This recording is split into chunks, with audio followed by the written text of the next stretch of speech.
running through my mind all day, waiting for her show to play. Turn your radio on, she's gonna play your favorite song. Let's grow together. Last week on Operation Growth, we discussed what love is with Kerwin Thompson, the leading man. We had so much fun talking about what love is to us and how it is developing over time in our marriage. This week, we will talk about just how to turn your generational baggage into a generational blessing, hopefully multiple generational blessings. When we talk about baggage, we're talking about more than just a suitcase or the bags under your eyes, but the bags that we carry around with us. And it was so clear to me exactly what was meant by baggage when I heard Erykah Badu's song, Bag Lady. Bag Lady. Yeah, I'm not going to hurt you with my rendition of Bag Lady, and I don't think that I can actually use the song, but if you've ever heard of Erykah Badu's Bag Lady, refresh yourself, and if you haven't, it's a great song that really hits home, especially the video, what we think about when we think about bags and how we carry them and how we pass them on to future generations. And honestly, that song is exactly what we're talking about today, our own personal baggage. So part of the song goes, you're going to hurt your back carrying all those bags like that. Nobody ever told you all you must hold on to is you. You. Thank you, Erykah. So I correlated my bags to the desire to hold on to things in my life and the number of bags I used to tote my stuff all over the place. So take a moment and think about, what are you carrying around with you right now? When you get up right now, what is going with you? Is it your phone, your pocketbook, clutch, saddlebag, deep dark pit where items go to die? Because I'll tell you a secret. I typically carry a backpack and it is pretty heavy. It includes the things I definitely need, but also the things I might need on my journey to work, to my parents' house, to visit a friend, maybe even to go to the beach. Many a man has tried to lift my backpack only to find they just weren't up to the task. The backpack was heavy, y'all. And not only did it provide me with the things I needed, but it also gave me strong, toned arms like Michelle Obama. What was even more important was that backpack represented to me so much about my life that maybe I hadn't even thought about before. And I'm curious about what the bags that you carry mean to you. And so what I did figure out and what I'd like to share with you all today is just a way to think of those bags in a different way. Because why did I need something for every eventuality or for everything that could possibly happen? What did that really say about me? I invite you to ponder for a moment what else you might be carrying around all the time and finish this statement. I carry blank because blank. Take a moment with that, and we'll be right back right after this break.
And we're back. What'd you come up with? Are you carrying something that you did not create? And if so, where did you get it from? Let's talk about how we are shaped by our environments and where some of these things that we carry actually come from. My pocketbook to this day has some sort of mint candy, breath freshening. Why? Because my grandmother would always hand me a mint in church. And in fact, she always had something to help someone deep down in her satchel. What do you need? It's in my Mother Dear's pocketbook. That's where it is. It's right there in Mother Dear's pocketbook. She taught me other things too. Things that were impossible to see, but I felt them. And they are now part of who I am. And as I launched my book in 2017, I sat down with some amazing women to discuss what growth meant to them. I called it a seat at the growth table. I wanted to share a segment from A Seat at the Growth Table now. It's actually a very personal segment with one of the most heart-wrenching moments of that table conversation as my mother puts into words the baggage she received, how she carried it, and how I got it. Take a look. We'll be right back. Because first of all, so is everyone here from the South? Okay, so where are you from? Indiana. Okay. Everybody else is from the South? Well, I would consider Dallas South. Southwest.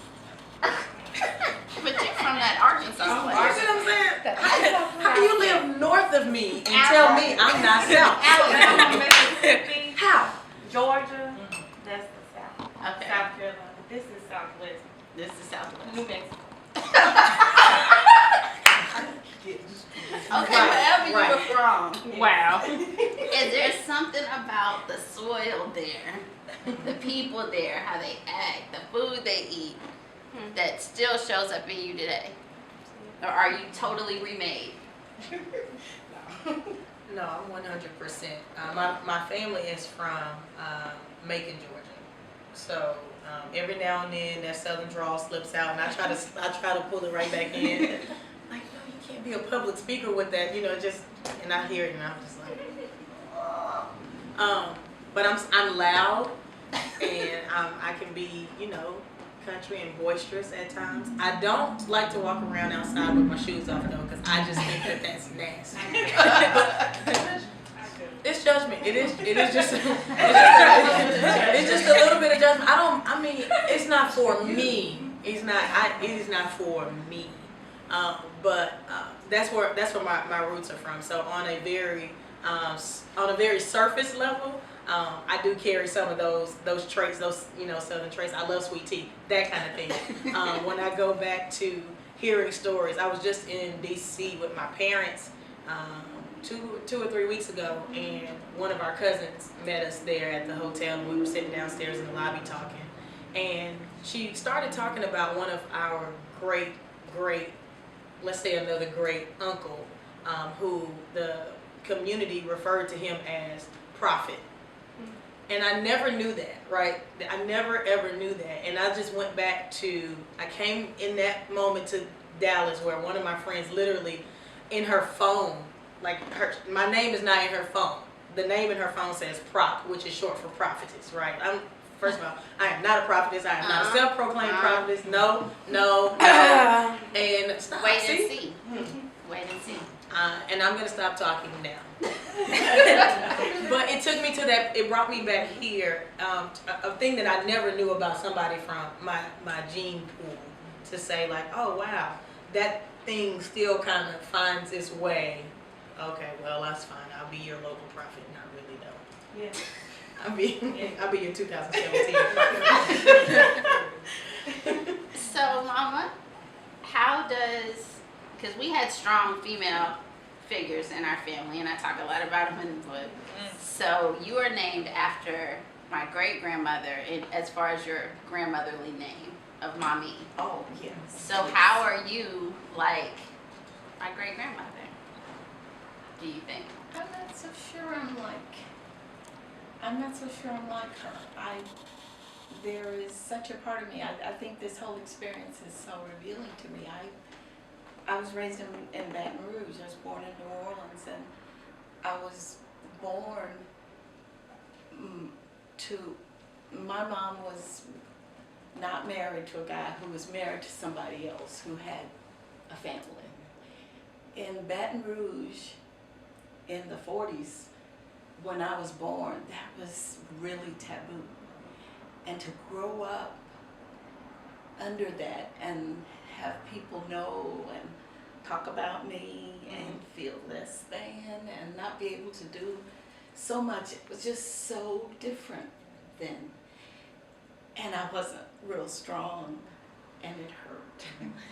And I really resented my mom for a long time. And I resented my dad. I really did.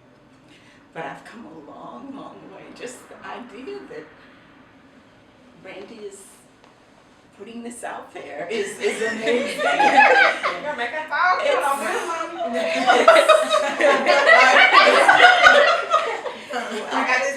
It's just a whole new life for me. And about 10 years ago, my brother, the child who was a natural child of my father and his wife, found me. He lives in California. He found me and said he wanted to get to know me and wanted me to meet my siblings. I was an only child.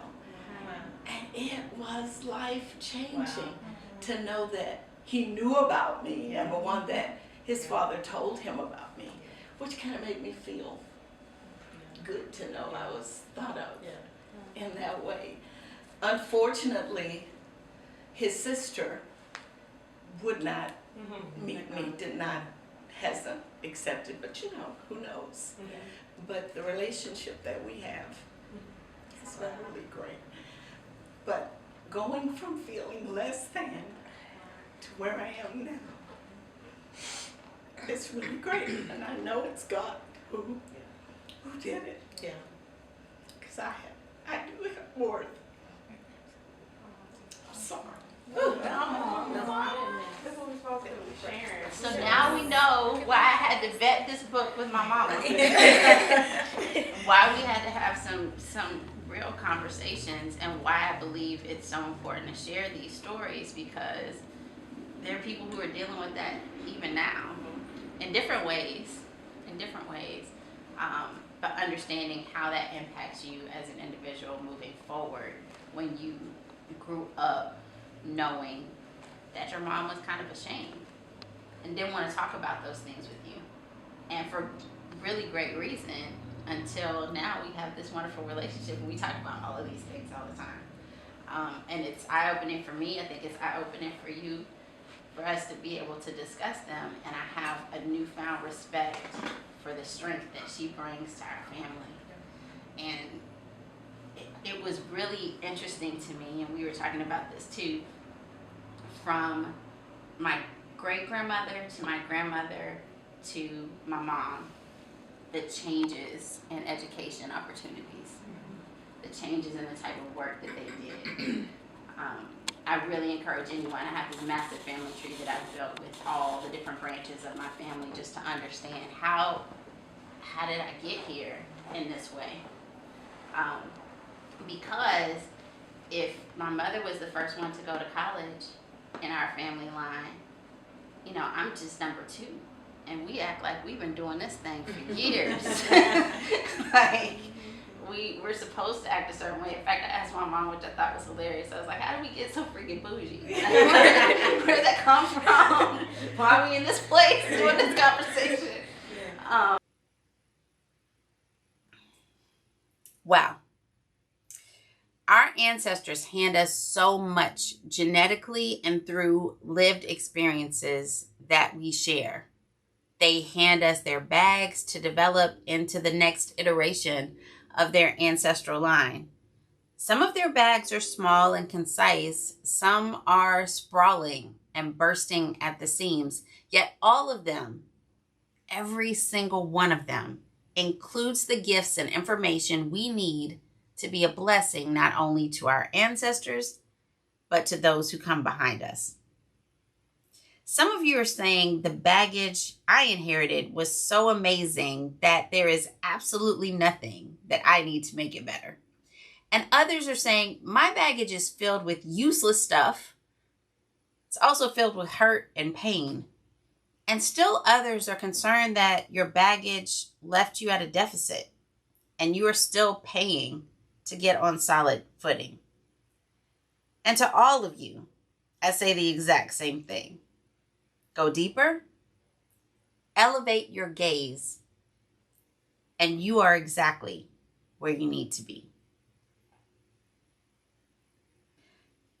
Let's take an inventory of what you have received.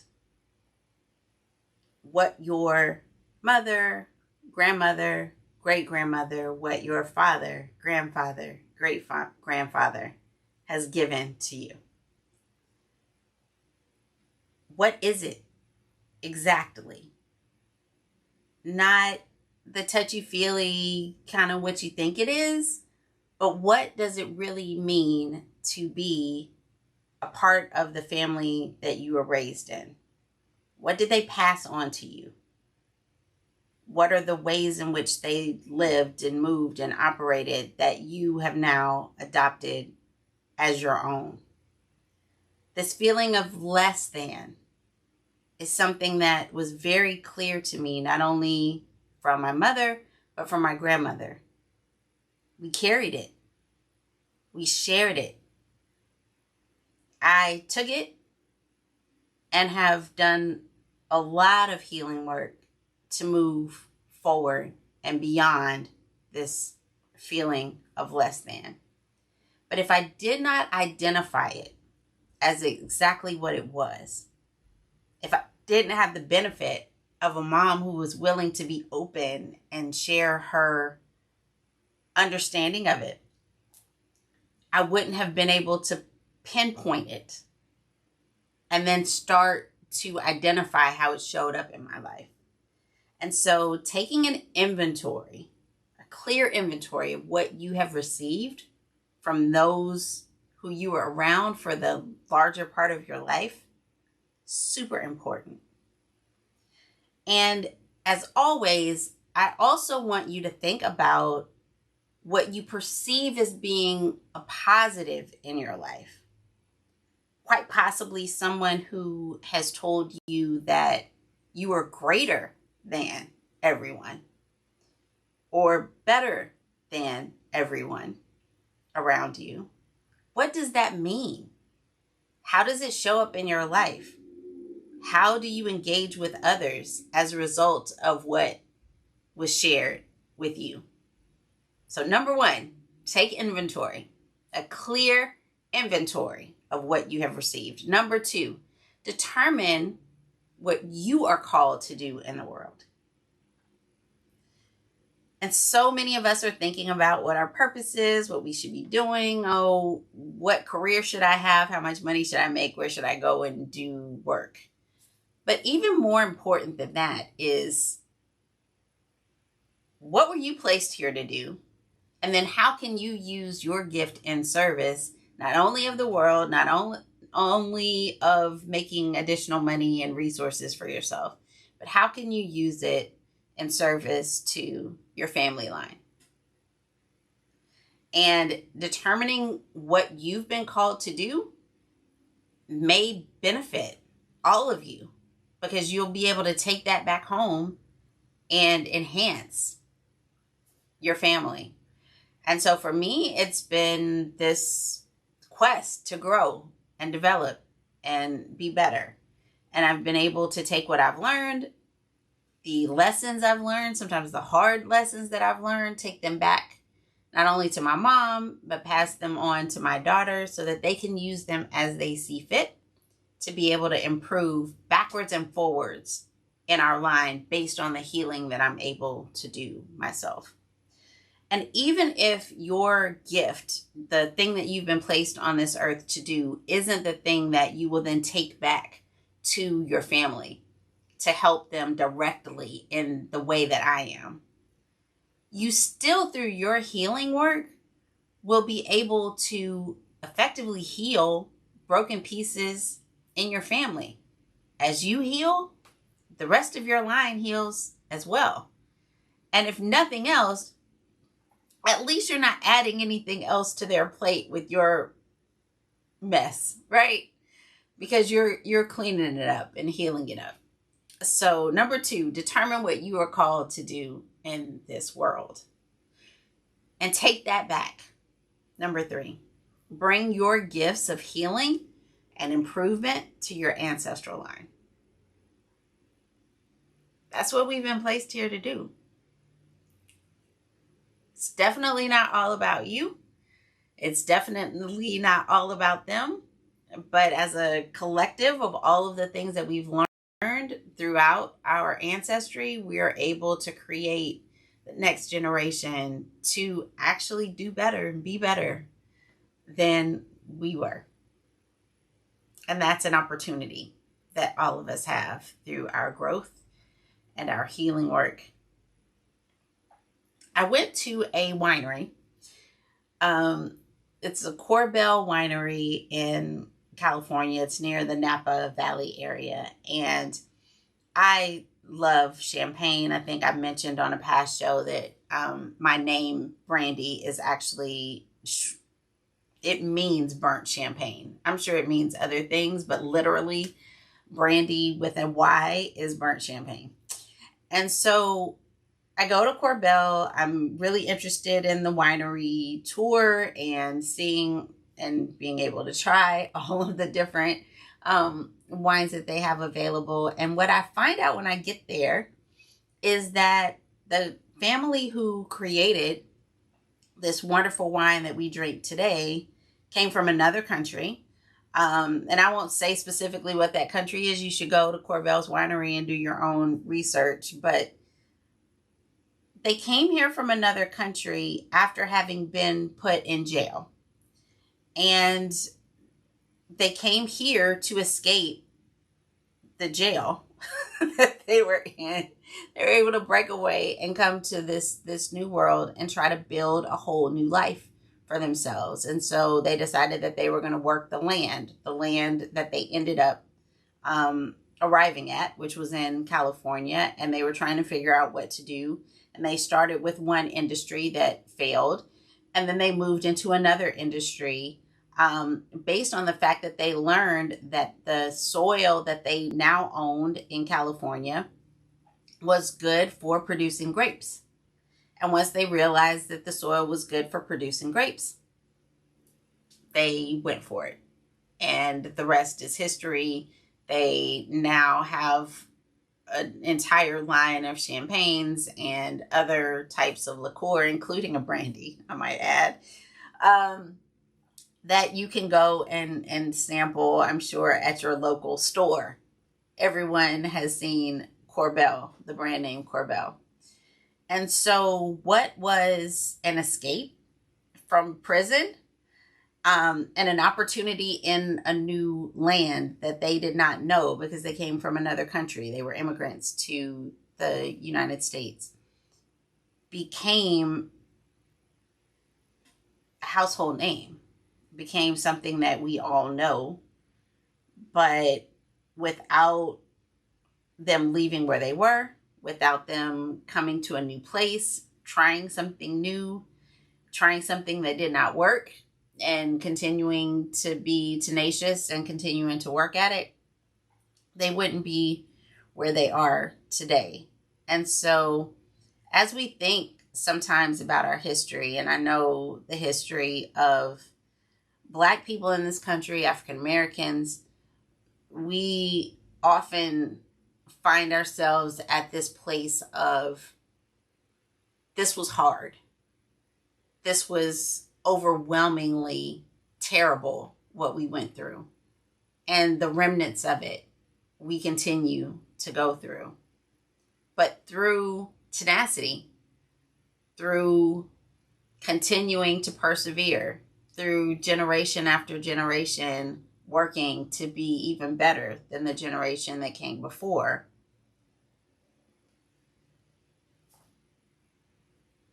we've survived. And in many instances, we've thrived. And so there's an opportunity, regardless of where you are today, whether your parents had you in a correctional facility or whether that's where you started in life. And this is not a Pollyanna, everything's going to be all right conversation either. There is an opportunity for each one of us, each successive generation, to add to our lineage, to better our lineage as best we can, and create something that will outlive us and provide wealth and opportunity for generations to come. That's what we can do. And that's why we can turn generational baggage and bad things that happen that we don't want to hear about anymore to generational blessings. And whether it's your healing and growth and being able to share that and not be a burden for the rest of your family, or whether it's something else that you do and bring back to your line. Turn that baggage, whatever it is, once you've assessed it, you know what it is, into a blessing, into a lesson learned for generations to come.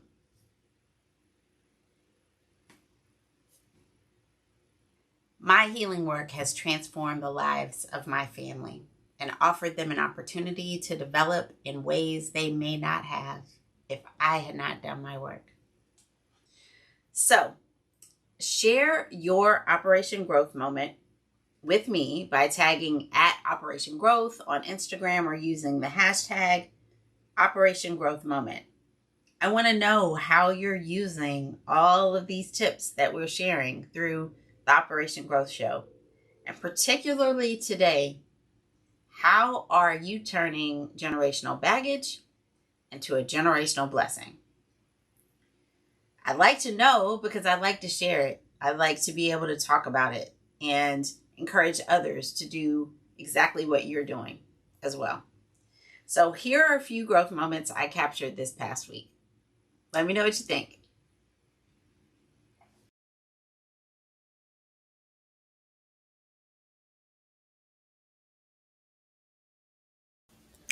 Join the Operation Growth Institute this month and every month for Black History Every Month, the history of Black people in America, 1619 to 2021. Receive the Black history education you did not receive in school. Each year during Black History Month, we try to cram 400 plus years of history in 1-hour programs, highlighting the accomplishments of a few without providing the proper context. So join us for an informative overview that you can use to build your knowledge of the history of Black people in America. This class is open to all. Active personal development is my way of life. I asked God to grow. He said, here it is. And so I hope my growth has helped you. This is Brandi Richard Thompson, signing off for now. I'll see you next Sunday here on Operation Growth. Join us next Sunday when we will talk about relationships that last right here on Operation Growth, and catch up on episodes on Win Win Women, Roku, and OperationGrowth.com. We'd love to hear from you. Let us know if you have an Operation Growth moment that you would like us to feature right here on the Operation Growth Show. Use hashtag Operation Growth and tag us at Brandi Richard Thompson or at Operation Growth. We get stories from all over the place and we would love to hear from you. The Operation Growth Show is looking for guests just like you. So if you're interested in sharing your expertise or you're interested in sharing your product or service right here on the Operation Growth Show, let us know. We'd love to work with you.